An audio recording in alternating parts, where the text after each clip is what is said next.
Yosemite. Welcome to a land of granite monoliths, carved by eons of glacial artistry, to a place where cascading waterfalls plunge thousands of feet to peaceful valley floors, where giant sequoia trees, centuries old, seem to actually touch the sky, and where idyllic meadows and wide placid streams beckon visitors from near and far. This is Yosemite National Park, nature's wonderland of granite and stone, filled with an enchanting beauty matched by few places on Earth.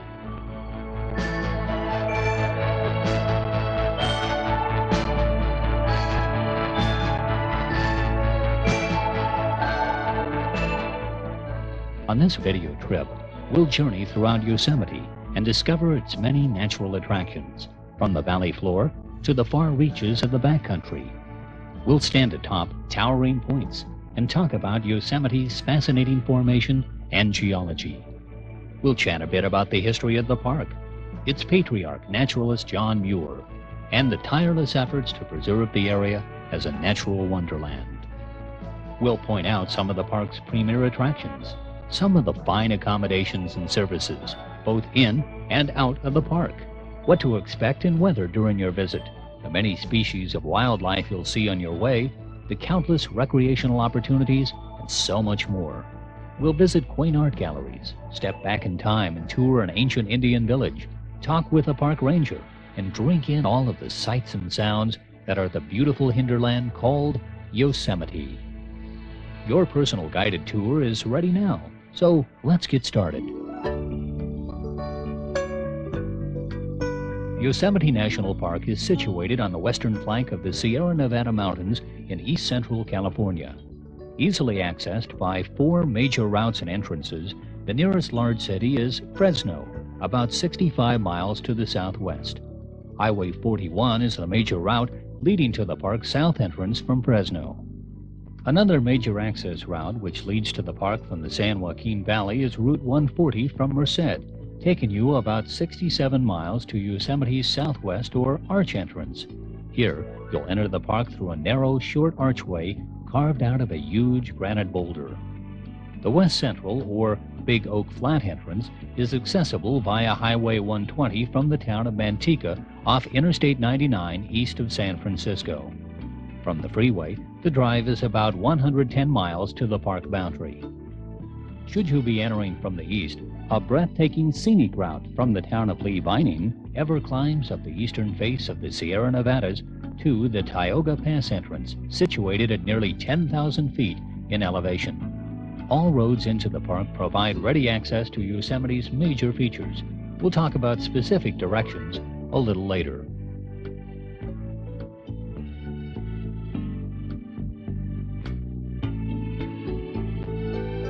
Yosemite National Park, a naturally formed architectural masterpiece, encompasses 1,189 square miles and is bigger than the state of Rhode Island. Within its boundaries lie the remnants of one of the most monumental glacial carvings of stone and granite, geological sedimentation, and erosion ever seen on this planet. Scientists estimate that nearly 500 million years ago, the process of formation began. At that time, the Sierra Nevada region hovered beneath an ancient sea. All sorts of sediments deposited on the ocean floor, building to depths of thousands of feet. The lower layers were formed and compressed into rocks, and later slowly raised by the contortions of the earth to form a mountain range that ran northeast to southwest. As the mountains rose, molten rock beneath the surface began to form and expand, creating the granite that would become the Sierra Nevada. But the spectacular granite formations and valleys that one sees today were masterfully carved by huge glaciers, which began with the advent of the Ice Age about 2 million years ago. These lumbering glaciers of untold force carved their way through the canyons of the Merced and the Hetch Hetchy. The ice slipped away and scoured the weaker sections of granite, but left some of the more solid portions intact. The end result was U-shaped valleys which were sculpted to reveal some of the most massive and awe-inspiring domes, rock faces, spires, and peaks ever created. On the valley floors were left wide, lush meadows and deep, cool lakes when the Ice Age receded, 10,000 years ago.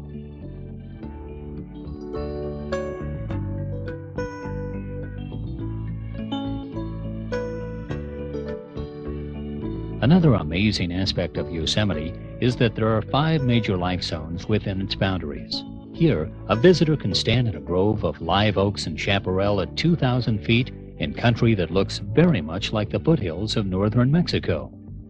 Called the Upper Sonoran Zone, this special environment has an intriguing beauty all its own. On the other end of Yosemite scale is the Arctic Alpine Zone, situated from 11,000 to 13,000 plus feet, where the adventurist can gaze upon lofty mountain peaks and serene alpine valleys that look very much like they could be found in the Alaskan backcountry. Situated in between are yet 3 other life zones with distinct environments that are just as invigorating. The Transition Zone, which ranges from approximately 3,000 to 7,000 feet, is a peaceful place where the wind whispers through stands of ponderosa and yellow pine trees, where lush meadows and wildflowers carpet the forest floor, and where sleek Sierra mule deer rest in the shadows of incense cedar and big-leaf maple. Rising yet again up to 9,000 feet, we find ourselves in the Canadian life zone of Yosemite. Following its namesake, this is a zone where the air is thin yet clear, where the Jeffrey pine and golden aspen of the fall paint a landscape unparalleled by few other mountain retreats. Here, cool groves of red fir and dainty subalpine plants provide the backdrop for a place of refreshment and renewal.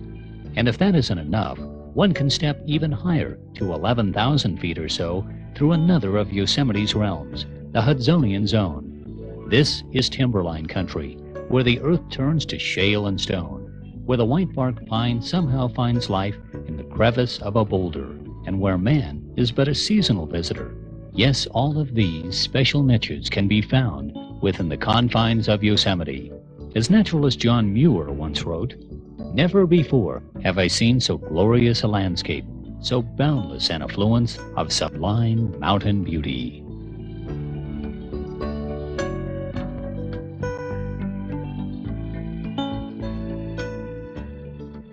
Now, let's journey back in time a bit and talk about the park's colorful and intriguing history. People came upon the Yosemite scene about 4,500 years ago, according to historians. Native Americans of the Miwok ancestry built thatched huts and cedar lodges on the valley floors. They gathered black oak acorns, hunted the plentiful mule deer, and fished in Yosemite's bountiful streams. Every summer they gathered with their neighbors to the east, the Mono Lake Paiutes, to trade acorns and other items native to Yosemite for pinyon pine nuts, obsidian, animal skins, and blankets. They left little trace of their wanderings and occupation and lived in peaceful coexistence with their Indian neighbors and the land. Though the first sighting of Yosemite Valley by non-Indians was probably made by the Joseph R. Walker Party as they crossed the Sierra in 1833, the actual entry into the valley floor by whites wasn't until 1849, when 2 miners stumbled into the area tracking a wounded bear. That was the same year of California's famous gold rush, and soon hordes of miners flocked to the region in search of their fortune. Conflicts with the Indian people who were bent on protecting their homeland became a common occurrence.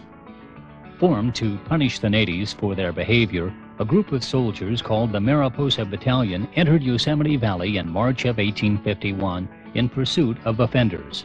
Held in awe of the valley's spectacular beauty and sure they had made an important discovery, members of the battalion proceeded to name the area Yosemite, from the Indian word meaning "some of them are killers," referring to the grizzly bear which inhabited California at the time. Though the reports of the wonders of Yosemite by the soldiers caused interest, it wasn't until 1855 that the first tourist parties arrived.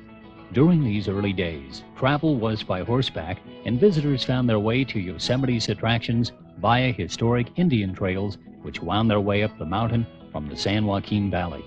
Soon, hotels and residences were established, orchards were planted, trails were widened to accommodate stagecoaches, toll stations were built, and most of the amenities of the day were offered by area entrepreneurs.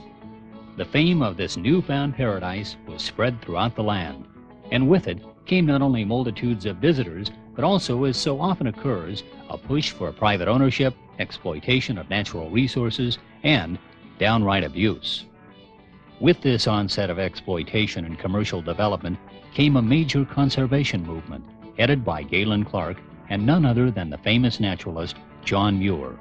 Muir once voiced that the mountain parks and reservations are useful not only as fountains of timber and irrigating rivers, but as fountains of life. Because of the tireless efforts of Muir and Clark and a handful of other conservationists of the time, U.S. Senator John Conness of California introduced a bill that would protect Yosemite Valley and the Mariposa Grove of giant sequoias in perpetuity. Thus, on June 30th, 1864, President Abraham Lincoln signed the Yosemite Grant, deeding Yosemite and the Mariposa Grove of sequoias to the state of California as a public trust. Congress designated Yosemite as a national park on October 1st, 1890. Though the first horseless carriage entered Yosemite illegally in 1900, it wasn't until 1913 that automobiles were permitted inside the park. Today, over 360 miles of paved roads and 94 miles of secondary roads await Yosemite's visitors. And that's not to mention the 800 miles of backcountry trails available. Over 3 million people visit Yosemite annually, attesting to the popularity that few other places on this continent, or in the world for that matter, have.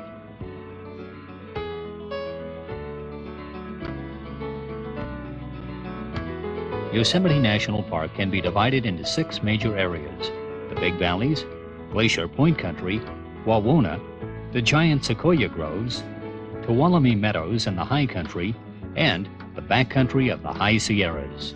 There's no one particular place to start, really, so let's begin with the park's most popular attraction, Yosemite Valley.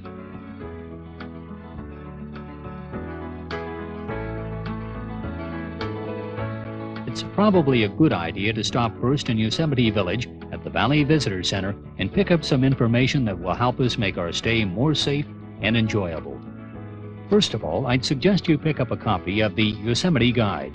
It's filled with all sorts of information on the park, including visitor activities, popular attractions, rules and regulations, the many services and tours available, and a lot of other good tidbits that you'll find very useful.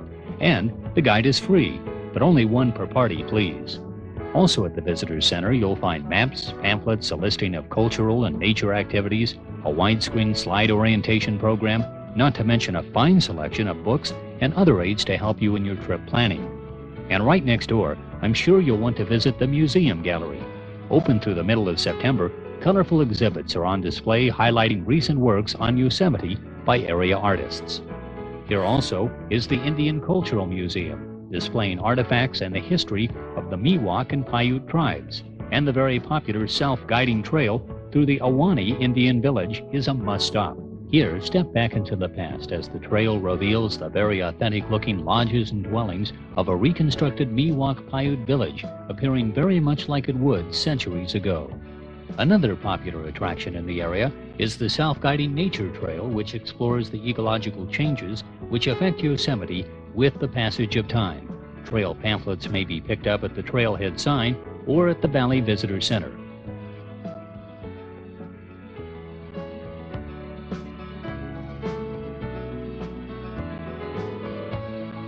Well, I don't know about you, but I'm ready for some serious sightseeing, so let's journey through the incomparable valley.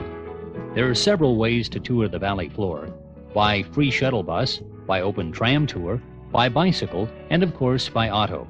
We highly recommend the open tram tour. Not only does it cut down on the valley's traffic congestion, but you get to explore all the sights and sounds from the freedom of an open-air coach, complete with knowledgeable tour guides and trusty drivers.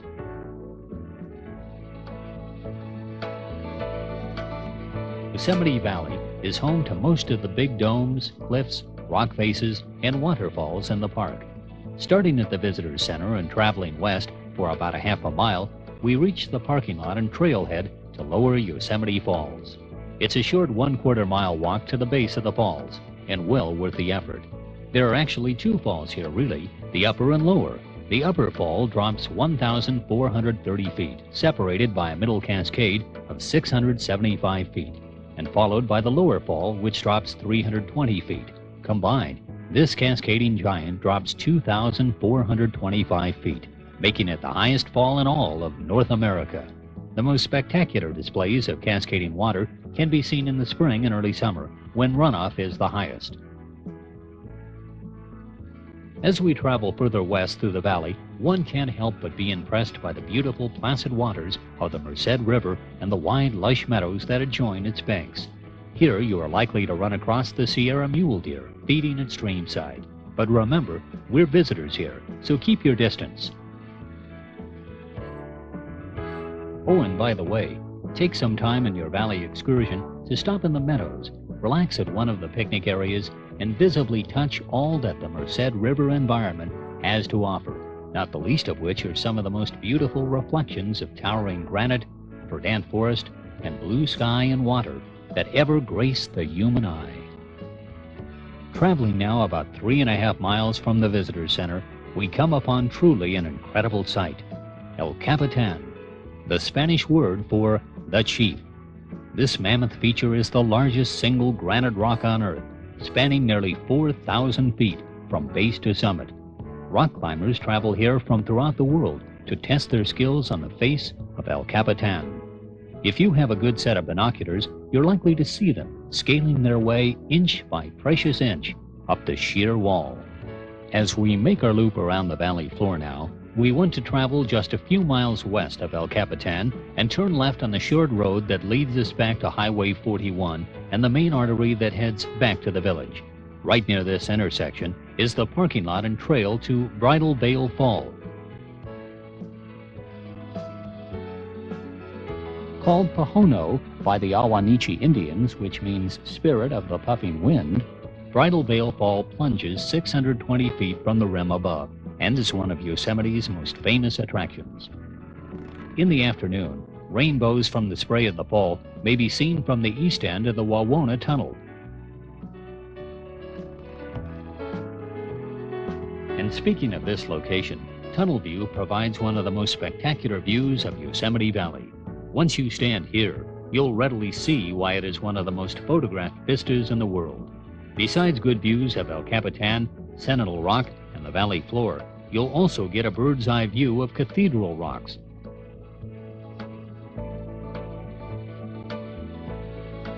Back on the valley floor now and heading east towards Yosemite Village, on your right, keep an eye open through the trees for Sentinel Rock. Looming at over 8,000 feet, Sentinel Rock is an impressive testimonial to the size of the area's rock formations. And say, how about this for a treat, especially if you're here on a hot summer day? The kids will really enjoy a dip in the Merced River or a float down the river on an air mattress or rubber raft. A popular stop for this activity is below the arched rock bridge north of Curry Village. Be sure to take the life preservers along if you plan to be near the deeper holes. Our tour of Yosemite Valley wouldn't be complete without visiting the famed Mirror Lake. This is a walk-in area only, and the bikes and cars must be left behind. Well, now that we're back in the Yosemite Village area, let's talk some about the fine accommodations in and around this small city. Curry Village is located at the southeast end of the valley and is the oldest hospitality establishment in the park. Offering inexpensive tent cabins, regular cabins, and hotel rooms, Curry Village also features several stores, a hamburger stand, and the Curry Pavilion cafeteria. Due north of here across the Merced River and just east of the church pole is the famous Ahwahnee Hotel, built in 1927. Designated as a National Historic Landmark, the hotel offers elegant dining and, in addition, a gift shop, lodging, and a swimming pool for guests. In Yosemite Village itself, located next to the main post office, you'll find just about any fare to satisfy your mountain appetite. At Degnan's, a delicatessen, ice cream parlor, and fast food service are available. You'll also find excellent dining at the Loft Restaurant and the Village Grill, located next to the Village Store, which has just about all the provisions you'll need for your Yosemite adventure. And while you're in Yosemite Village, be sure to visit the Ansel Adams Gallery located just west of the post office. In addition to a large selection of beautiful photographs, prints, and posters, you'll also find film, camera rental, curios, and gifts. The hub of the valley's activity is Yosemite Lodge, located west of the village near the Lower Falls parking lot. This is one of the main starting points for the open tram tours and bus tours that are so popular on the valley floor. In the lodge area, you'll find a full-service cafeteria with outdoor dining, a post office, restaurants, gift and Indian shops, and of course, various types of lodging. And in the lodge area, you'll find a bike rental shop. Here is your opportunity to get off the crowded roads and tour Yosemite literally by the seat of your pants. The fresh mountain air, the breathtaking scenery, and all of the valley's other attractions just become more real and pleasurable when you tour by bike.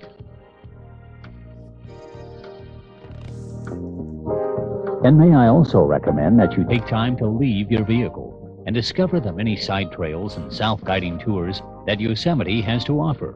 There really isn't a better way to experience the park and get away from the crowds.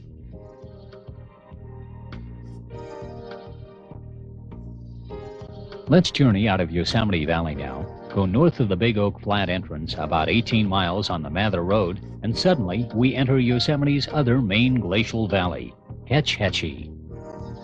Though it is off the beaten track, the peaceful waters of Hetch Hetchy Reservoir, backed up by the O'Shaughnessy Dam, is a visitor's delight.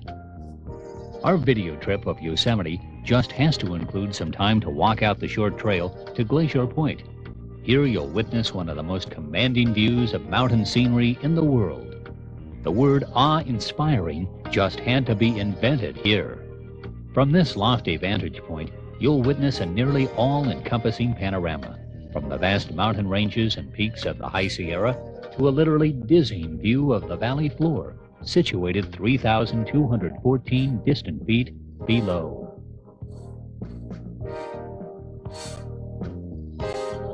From Glacier Point, you'll get one of the better views of Half Dome, a large rolling mountain of granite that looks as if it was sliced right in two with a giant knife. Half Dome used to be called South Dome, but popular demand changed its name about 1920, and it's been called Half Dome ever since. Here we're at 7,214 feet above the level of the sea, and Yosemite Valley is almost an even 4,000 feet.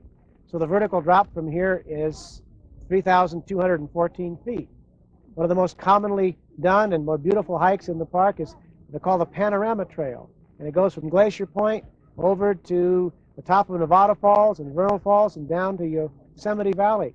I've been here 17 summers, and I've never gotten tired of the view. Glacier Point is easily accessed by taking the well-marked road east of Shinhua Pin off Highway 41, 16 miles to the main parking lot.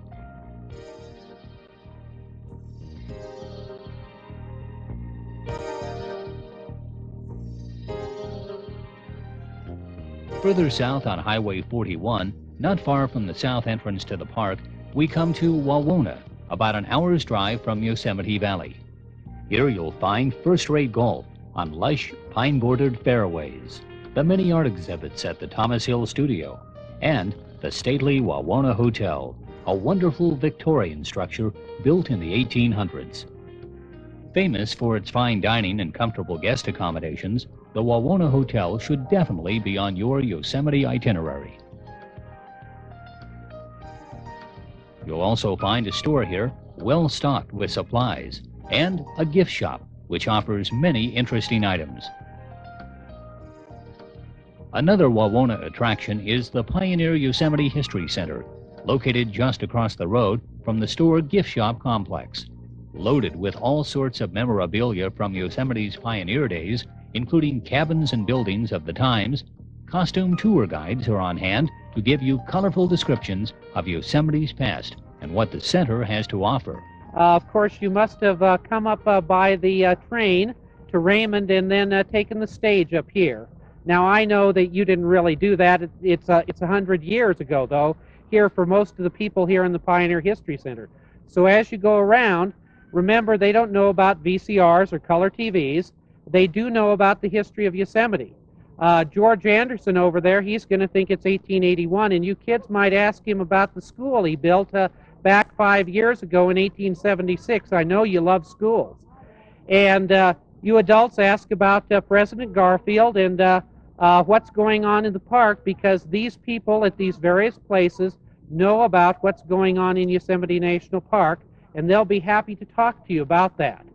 The other buildings are going around the Hodgson cabin in 1889, and of course cavalry in 1905, Ranger Patrol in about 1914, and in 1915 the Wells Fargo office.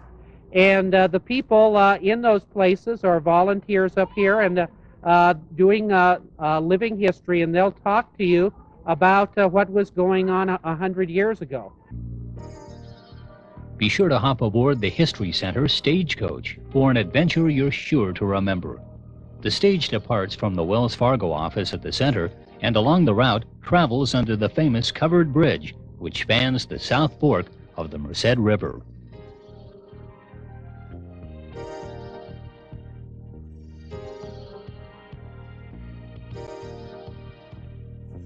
Without a doubt, one of Yosemite's main claims to fame is the Mariposa Grove of giant sequoias, just a short drive south of Wawona and located a few miles east of the park's south entrance.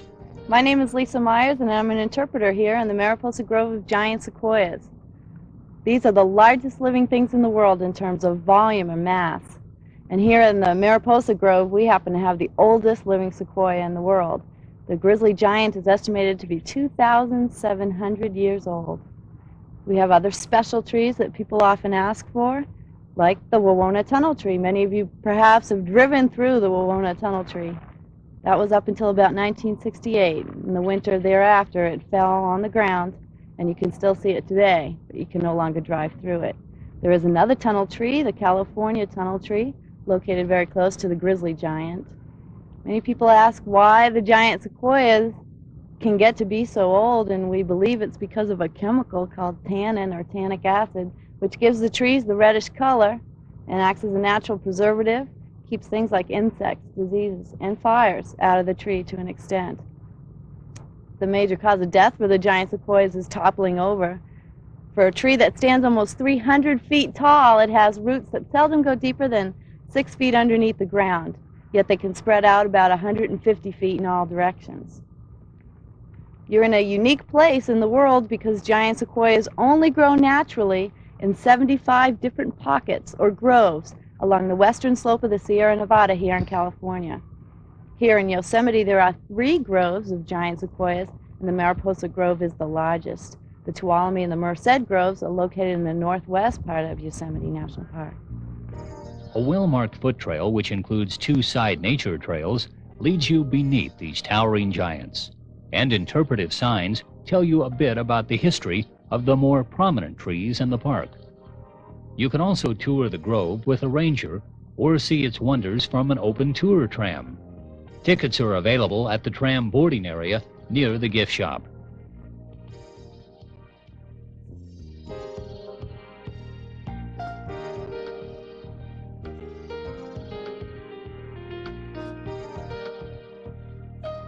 Let's leave the lower country now and climb in elevation up to the Canadian and Hudsonian zones we talked about earlier and enter another world, Tuolumne Meadows and the high country of Yosemite. Here, wide, verdant meadows, riven by meandering mountain streams, give way to stark mountain peaks and groves of pine and fir. On your way, take the well-marked side road to White Wolf, named for an Indian chief who once camped at the spot. Facilities include a campground, lodging, meals, stables, a ranger station, and naturalist activities in the summer. Stop at Tenaya Lake, nestled in a glacier-carved basin, and glide a boat through the morning mist. Enjoy a picnic at lakeside, or simply set up camp and relax. And we'll also want to drive on into the Tuolumne Meadows Visitor Center and find out what's going on in the area. You'll soon find out that there are morning and afternoon nature walks with a ranger, campfire programs, and a host of other delightful activities.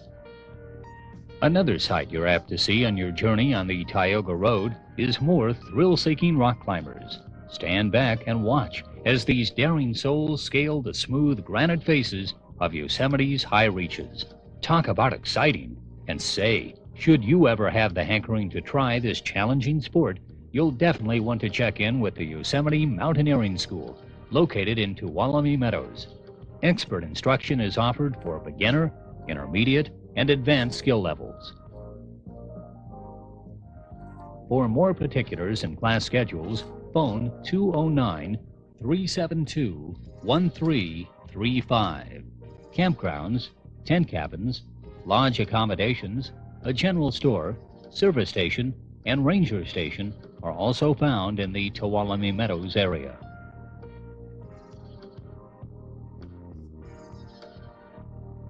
Tuolumne Meadows is also the gateway to the High Sierra Wilderness, truly the crown jewel of Yosemite.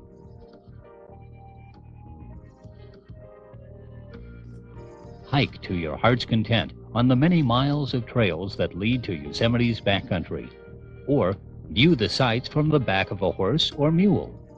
Explore the John Muir Trail, the Grand Canyon of the Tuolumne River, or the inspiring Cathedral Range. Yes, backpacking in the High Sierras is the stuff of which memories are made. Summer is the best time, of course, since most hiking trails are snow-covered until at least mid-May. Free wilderness permits are required for all overnight stays. Be sure to check for information on current conditions, tips on storing food from bears, and how to obtain a permit by contacting one of the following locations.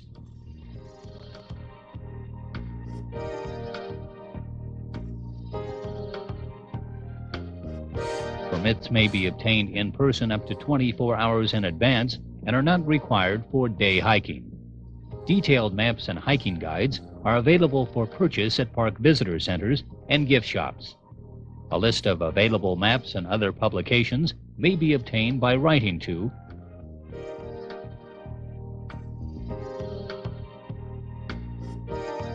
Trails in the park vary in difficulty and could be dangerous. Hikers should refer to trail guides for trail descriptions before proceeding. To help make your hike safe and enjoyable, here are a few suggestions and regulations. If you're making an overnight stay, pack enough high-energy foods to sustain you. Please stay on the trails. Taking shortcuts can be dangerous and cause erosion and damage to the landscape.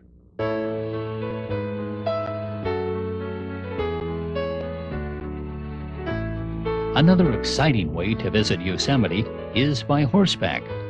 Yosemite Valley stables offer 2-hour, half-hour, and full-day horse trail rides. Mount your faithful steed and be guided by an experienced wrangler to Yosemite Valley's attractions or backcountry locations. On some trips, saddlebags are provided for food and personal belongings. Other horseback trips are offered daily from these outfitters.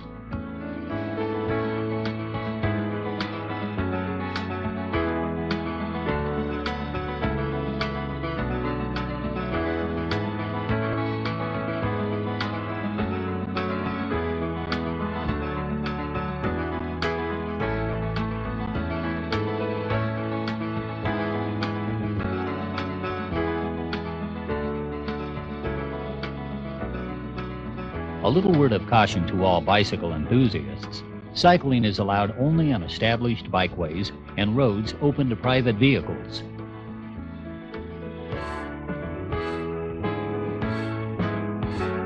If you want to try your hand at fishing, you'll need a California state fishing license. A local sporting goods store or the Sport Shop in Yosemite Valley, the Wawona store, and the Tuolumne Meadows store have licenses available. The better fishing in Yosemite is usually found in isolated areas. There is an abundance of wildlife and vegetation within Yosemite National Park. We have several types of wildlife in the park, namely deer, squirrel, small types of animals. The big type of animals would include bighorn sheep and deer. Particularly with the deer, that becomes a problem with the visitor, in that the deer have had such an involvement with the human population that they've almost come to the point of becoming domesticated. Along with that, there have been some confrontations between the deer and the human.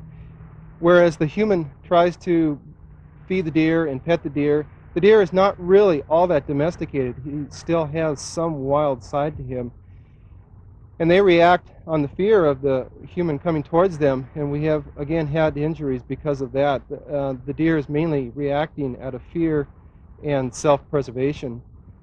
We ask people not to feed the deer and not to approach the deer because of these problems that we've had.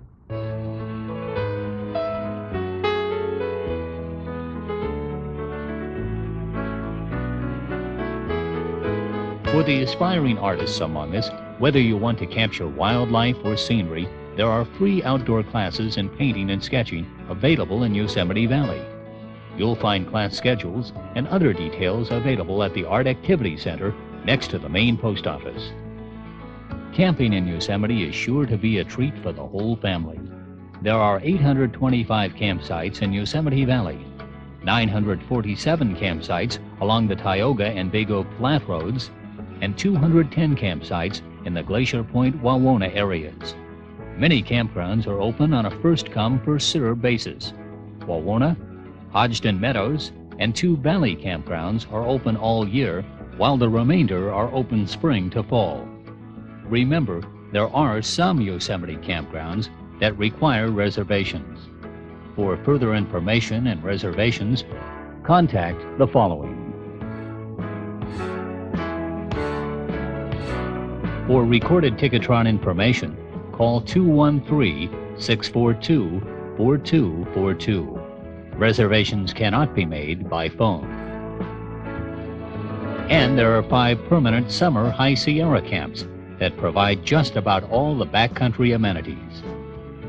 For any of the 5 High Sierra camps, reservations can be made by writing to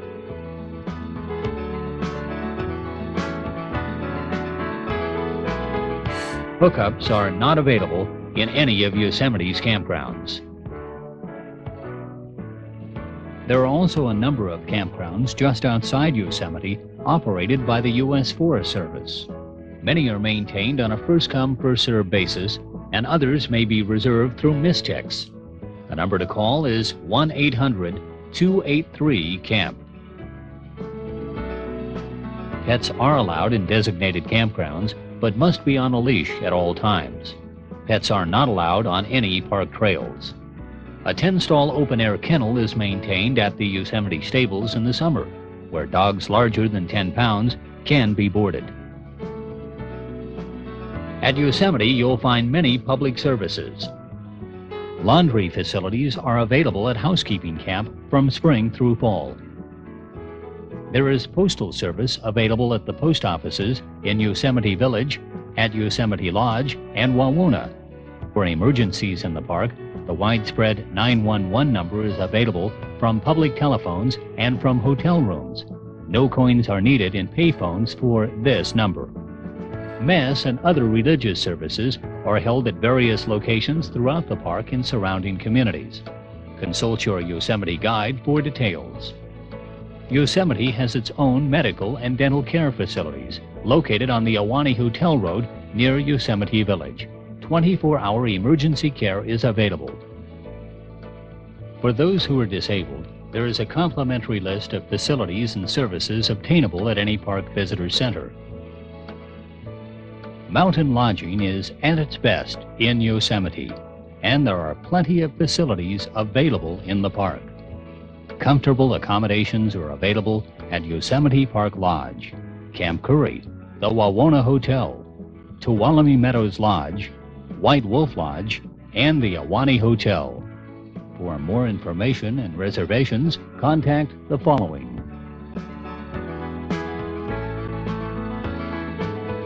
There is a complimentary shuttle bus system that conveniently loops through the east end of Yosemite Valley.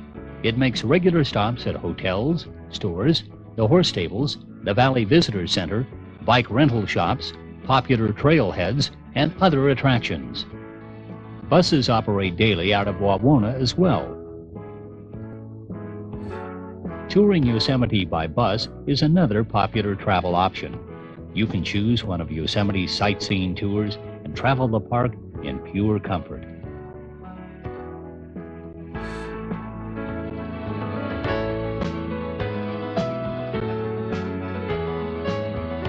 Nearby out-of-the-park lodging and facilities are available in Fresno, in Lee Vining at the base of the eastern slope of the Sierras, and just outside the park off the Merced Highway at El Portal.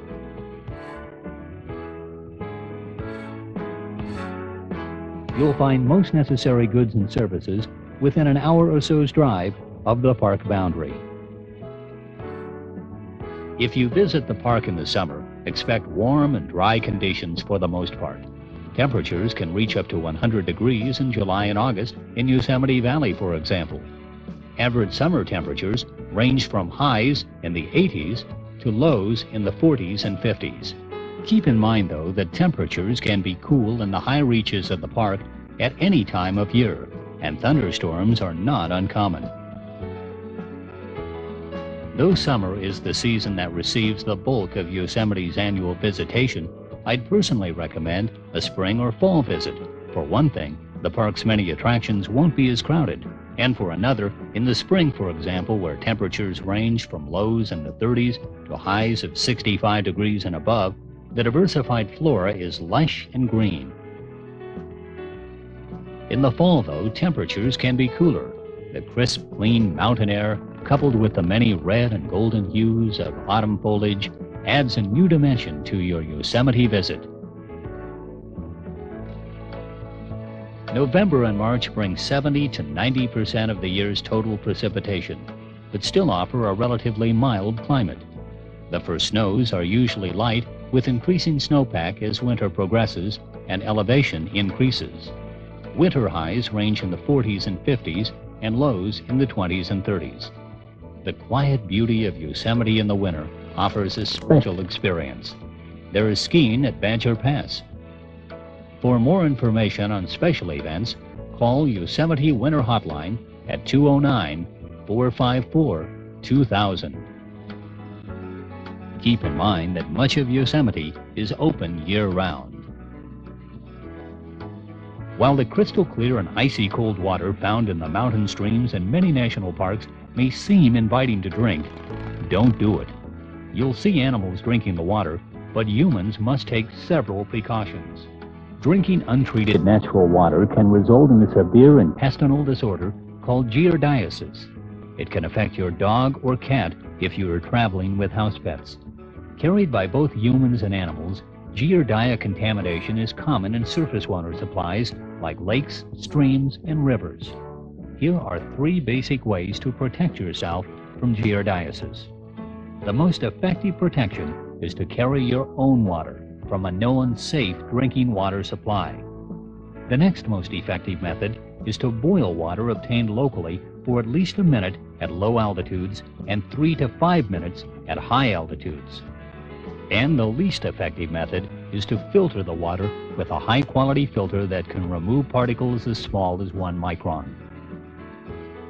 A moderate entrance fee for Yosemite National Park is charged for all motor vehicles entering the park. This entrance permit is good for 7 days. Persons entering by foot, bicycle, or bus are also charged a fee for a 7-day entrance permit. For travelers who may be visiting 1 or more parks or other recreational areas during the year, there are 4 special annual and lifetime passes available. The Golden Eagle Pass is an annual entrance pass to all national parks, monuments, historic sites, recreational areas, and wildlife refuges that charge fees. The Golden Age Passport is a lifetime entrance pass to all of the same facilities for people who are 62 years of age or older. The passport also provides a 50% discount on federal use fees inside the facilities. It does not cover other fees charged inside the park. The Golden Access Passport is a similar lifetime entrance pass for those who are blind or permanently disabled. This passport is also good for a 50% discount on federal use fees, but does not cover other fees charged inside the park. The annual pass and lifetime passports can be purchased by mail or in person from most National Park Service and U.S. Fish and Wildlife Service offices or facilities. Individual national parks, monuments, historic sites, and recreational areas sell an annual Parks Pass which permits unlimited entry to the specific facility. These passes can be purchased by mail or in person at the National Park facility in which you are interested. Yosemite. It's a marvelous wonderland of granite, stone, and water, tucked away in a setting unlike any other. It's a place where mammoth granite monuments with a variety of wonderful shapes and hues continue to inspire and cause wonder. And this is the home to the largest living things known to man, the stately giant sequoias, found in no other region of the world. Yosemite is just waiting for you to personally come, savor, and enjoy.